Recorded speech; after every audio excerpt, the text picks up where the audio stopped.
This is a reading of Gus by Jason Garden. Chapter 1. A new town, a new place to create a name. If only Joel looked around upon earlier visits, he may have noticed just how dilapidated everything was. Run-down stores with broken windows and doors. Roads cracked and tarnished. There was a distinct lack of population. The trees looked tired, leaves scarce, and branches broken. Even the clouds looked as if they hated existing, and the sun kept its face hidden. Joel was a standard mid-30s North American. He had no illusions about how difficult life would be monetarily. The financial markets were in ruin by past generations. Getting the job as a graphic designer took years of school. He would be angry about everything, but he knew there was no point in complaining.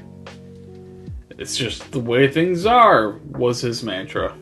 "The things I do for a new opportunity," he muttered to himself as he tried to keep his eyes trained on the road. He had accepted a transfer to a newer location not too far from his old home, so he had to move for work. Rent was substantially cheaper. The only downside was he had to move away from his old life he knew. Why did he not see people? It was Saturday afternoon, yet the roads were bare. He double-checked the time to make sure he was correct. He was. It was 13:06. Yes, the stores were derelict, but there was no one mowing lawns or driving to nearby towns. It all seemed surreal and left a horrible taste in his mouth. Joel found himself dwelling on his purpose once again while he turned the corner off the main drag. He used military time. He thought it left fewer opportunities to confuse morning with evening. His piece of shit car moaned as he sped to hurry to his destination. He was close, and he was almost excited. He had an already furnished place and wished to lay on the couch for at least an hour while he contemplated how his next week would go.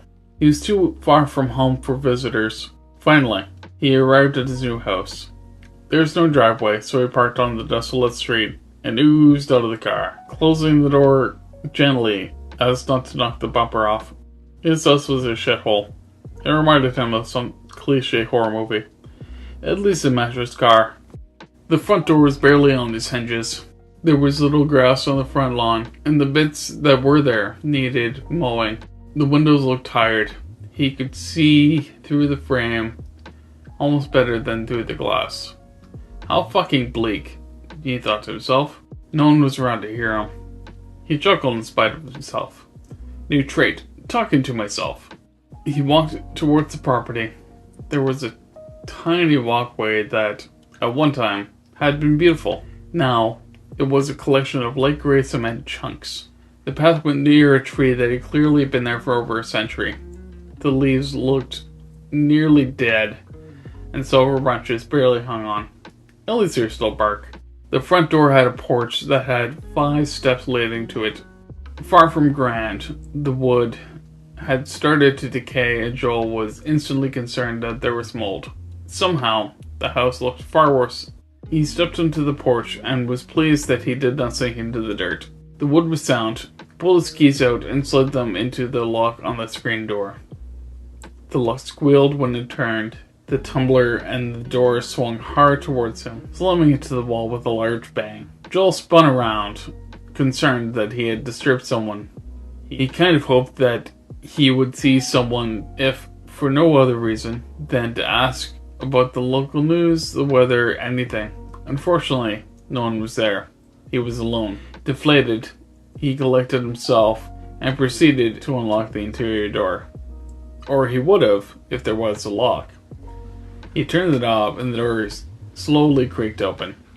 "Nice and safe," Joel said with a heavy sigh. Why have a lock on the flimsy outer door and nothing on the strong inner door? He walked into the front hall and was pleasantly surprised.